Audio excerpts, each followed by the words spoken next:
সঙ্গীত থেকে বিদায় নেওয়ার সিদ্ধান্ত নিয়েছেন দেশের জনপ্রিয় সঙ্গীত শিল্পী ও অভিনেতা তাহসান খান।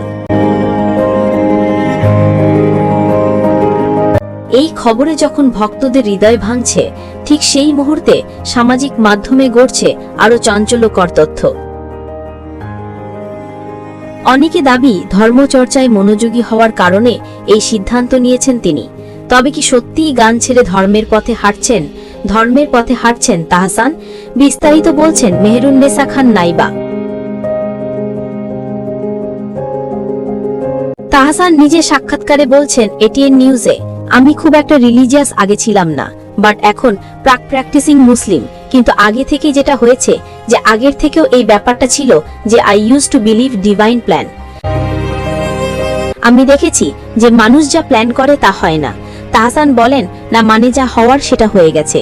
তাহসান আরো বলেন, যত বয়স বাড়ছে আগে ভাবতাম যে পৃথিবীর জীবন জগৎ সম্পর্কে অনেক কিছু জানি, অনেক কিছু বুঝি। এখন যত বয়স যাচ্ছে তত বুঝতে পারছি সো আসলে যে আগে কখনো করতাম না, তা এটা যে ভালো একটা গুণ ছিল আমার সেটা এখনো বুঝিনি। এছাড়াও তাহসানের সঙ্গীত ছাড়া এই গুঞ্জনকে আরো বেশি বিশ্বাসযোগ্য করে তুলেছে তাহসানের সম্প্রতি শেয়ার করা একটি স্টোরি, যেখানে দেখা যায় আল কোরআন সহ বাংলার অনুবাদ নামে একটি গ্রন্থ। ওই স্টোরিতে তাহসানের খবর শুনে কেমন লাগলো প্রিয় শ্রোতা, কমেন্ট করে জানাবেন। আমার চ্যানেলটি নতুন, আমাকে একটু সাপোর্ট করুন, আমি যেন আপনাদের মাঝে ভালো ভালো ভিডিও তৈরি করতে পারি। তার জন্য একটি লাইক, একটি সাবস্ক্রাইব ও শেয়ার ও বেল টিপ দিয়ে সবার মাঝে ছড়িয়ে দিন। জনগণের সংবাদ।